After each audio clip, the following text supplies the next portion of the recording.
बिस्मिल्लाहिर्रहमानिर्रहीम। लाखों करोड़ों दुरूदो सलाम मोहम्मद मुस्तफ़ा सल्लल्लाहु अलैहि वसल्लम और आले मोहम्मद पर। मैं हूँ उमर दराज गोंदल। अब सूरत हाल ये है कि काजी साहब अपनी सीट के ऊपर चिमटे हुए हैं और इवन हुकूमती इत्तेहादी जिसमें बिलावल जरदारी हैं वो रात को ये बता रहे थे कि 26 तारीख से या अगले जो चीफ जस्टिस हैं वो मंसूर अली शाह होंगे। अब ये अलग बात है वो कि सुप्रीम कोर्ट के होंगे या आईनी अदालत के होंगे। और अब काजी साहब के लिए जरा सूरत हाल क्या है मैं आपके सामने वो रखता हूं। लेकिन नंबर 1 मुनीर मलिक साहब जो उनके वकील किसी जमाने में रहे हैं और वो सुप्रीम कोर्ट बार के सदर भी रहे हैं, उन्होंने किस्सा तमाम कर दिया है। उन्होंने कहा कि अब मेहरबानी करें और आइन में तरमीम करें और मोहसिन नकवी को आईनी अदालत का चीफ जस्टिस बना दें ताकि तमाशा ही खत्म हो जाए। जो काम आपने काजी फायज ईसा साहब से लेना है वो किसी और से लेने की आपको जरूरत ना पड़े, वो सीधा सीधा आपका। अब मैं आपको बताना ये चाहता हूं कि काजी फायज ईसा साहब की सुप्रीम कोर्ट के अंदर वकला ने जो पाकिस्तान बार काउंसिल के 8 नुमाइंदे हैं उन्होंने एक दरखास्त दायर की थी और उस दरखास्त में कहा था कि इन मुजवजा तरमीम के खिलाफ कोई हुक्म जारी किया जाए। चूंकि ये एक राय ये भी है कि तरमीम हुई नहीं है तो आप कैसे उसके ऊपर ऑर्डर लेना चाहते हैं। लेकिन दूसरी राय यह है कि माजी में सुप्रीम कोर्ट ऐसे ऑर्डर जारी कर चुकी है कि अगर आप कोई ऐसी तरमीम करना चाहते हैं तो वो तरमीम काबिल कबूलियत अदालत उस बारे में अहकामात जारी करती है। अब उस तरमीम को भी तक दरखास्त को समाअत के लिए मुकर्रर नहीं किया गया। तो आज आबिद जुबैरी साहब और दीगर जो वकला है उन्होंने एक मुतफरिक दरखास्त दायर की और कहा है कि उस दरखास्त को जल्द समाअत के लिए मुकर्रर किया जाए। अब इस हवाले से ये बात तो हो गई अपनी जगह पे। अब अगर काजी साहब को अगर आप ये कहें कि झटका क्या लगा है तो मैं आपको वो खबर देना चाहता हूं।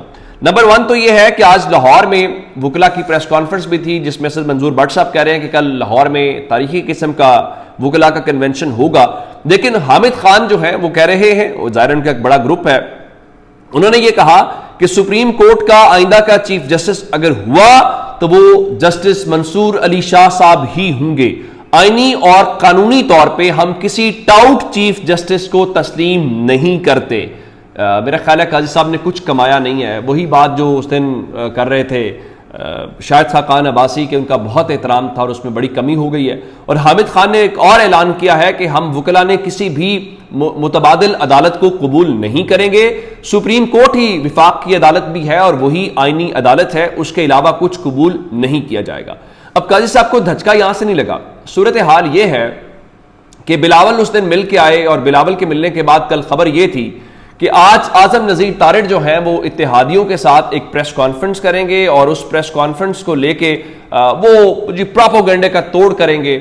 लेकिन आपने करारदाद क्या लेके आनी है या तरमीम क्या लेके आनी है, ये नंबर क्या पूरा करना है, हुकूमत अपने इत्तेहादियों को प्रेस कॉन्फ्रेंस में भी साथ बिठा नहीं पा रही। अब कल सूरत हाल हुई और आज आजम नज़ीर तारिड़ को बयान जारी करना पड़ा है।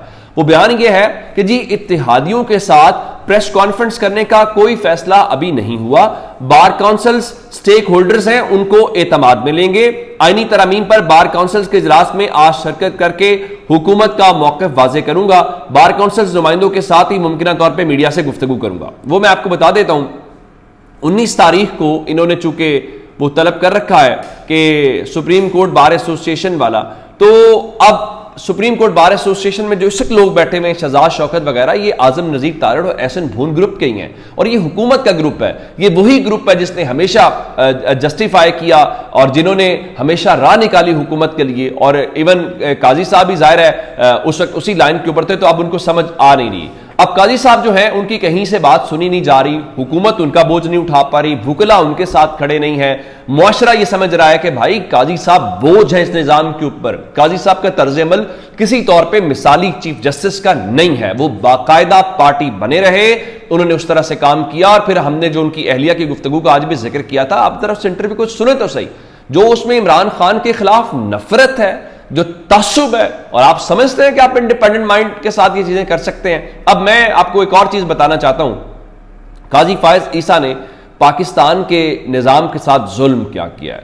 जुल्म यह किया है कि उमर अता बंदियाल साहब ने जब इलेक्शन करवाने का ऑर्डर दिया था तो काजी फायज ईसा और उनके जो हम ख्याल जजेस थे उन्होंने सिर्फ उस वक्त को पीडीएम को उनके मफादात का तहफ़्फ़ुज़ करने का इल्ज़ाम उनके ऊपर लगता है, और दूसरा उमर अता बंदियाल साहब को मफलूज करने के लिए, अपहज करने के लिए आपने बाकायदा जब ये लिखा और ये सब कुछ किया तो उसे उस फैसले के हवाले से अमल दरामद नहीं हुआ था। जब फैसले का अमल दरामद नहीं हुआ था तो उमर अता बंदियाल तो रिटायर होकर चले गए, बेतौकीर कौन हुई? सुप्रीम कोर्ट हुई, पाकिस्तान के जजेस हुए। आपने वो फैसला उस वक्त तो कह दिया, और अभी हाल ही में आपने देखा कि मखसूस सीटों के ऊपर काजी साहब के हम ख्याल जो जजेस हैं जिनको आप लेके आना चाहते हैं, अमीनुद्दीन खान साहब और दीगर जो हैं, वो ये फरमाते हैं कि जी आप माने ही ना, आईनी इदारे पाबंद ही नहीं है सुप्रीम कोर्ट के गलत फैसले को मानने के हवाले से। अब असल खबर क्या है?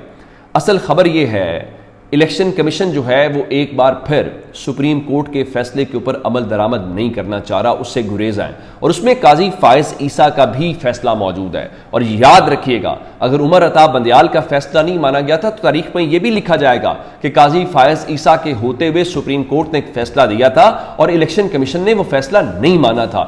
ये इससे बेतौकीरी किसकी होगी? आपके इदारे की होगी। आज इलेक्शन कमीशन कैसे चल रहा है, इजलास चल रहा है पाकिस्तान तहरीक इंसाफ की मखसूस सीटों के हवाले से, तो वो कहते हैं जी तहरीक इंसाफ का तंजीमी ढांचा मौजूद नहीं है तो कैसे दस्तखत अथॉरिटी को तस्लीम किया जाए? किसी भी पार्टी की रजिस्ट्रेशन करना, इंट्रा पार्टी इंतखाबात का जायजा लेना और सर्टिफिकेट जारी करना एक कमीशन का इख्तियार है, और इलेक्शन कमीशन जो है वो आईनी इदारा है। दूसरे लफ्जों में कह रहे हैं भाईजान, ये आपका इख्तियार नहीं है बल्कि ये हमारा इख्तियार है। तो अब मैं आपको बताना ये चाह रहा हूं कि उस वक्त भी अगर आप तौहीने अदालत का इख्तियार इस्तेमाल करते तो शायद चीजें इस तरह से ना होती, लेकिन आपने चूंकि उस वक्त इस चक्कर में थे कि जनाब वो गिर जाएंगे उमर अता बंदियाल साहब, तो आपको बड़ी आसानी होगी, तो अब आप भुगतें। अब आपकी आज अदालत के ऑर्डर को मानने को भी कोई तैयार नहीं है। एक बात यह हो गई।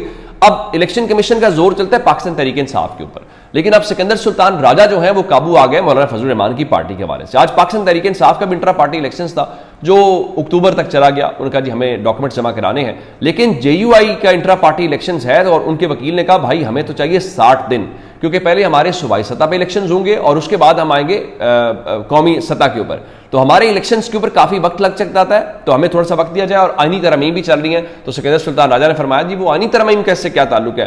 तो अब मैं आपको बताना ये चाह रहा हूं कि जो सिकंदर सुल्तान राजा हैं उन्होंने कहा जी ये तो बहुत ज़्यादा है, इलेक्शन ना कराने पर पार्टी और जो इंतखाबी निशान है वो डी नोटिफाई हो सकता है। लेकिन इस हवाले से जो मैं आपको इंपॉर्टेंट चीज़ ये है कि अब उसके ऊपर इलेक्शन कमीशन ऑफ पाकिस्तान जो है उसने बाकायदा तौर पे उनका फैसला महफूज कर लिया है, और कि आया उनको वक्त दिया जा सकता है कि नहीं दिया जा सकता।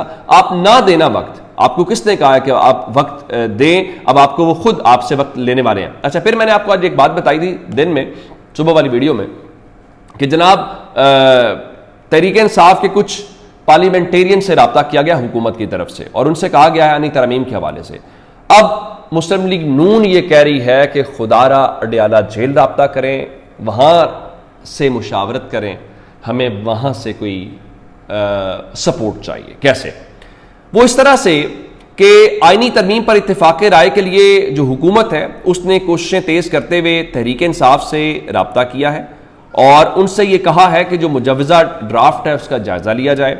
और राना सनावला ने, अब राना सनावला का मतलब नवाज शरीफ है, पहले मुज़ाकरात को भी लेके राना सनावला ने पीटीआई के अरकान से ये कहा है कि ड्राफ्ट ये ले लें आप और इस ड्राफ्ट के हवाले से इमरान खान से मुशावरत करें और इमरान खान जो कहते हैं फिर वो आप हमें बताएं ताकि उसके अकॉर्डिंगली जो चीज़ें हैं उसको आगे चलाया जाए। तो जनाब आप जो है वो पहले तो इन चीज़ों को मानते ही नहीं थे, आप तो कहते थे इमरान खान तो ख़त्म शुदर क्या कुछ है, अब आप इमरान खान की सपोर्ट चाहते हैं। चलें, ये भी हमने वक्त देखना था। अपना बहुत सारा ख्याल रखिएगा। खुदा हाफिज़।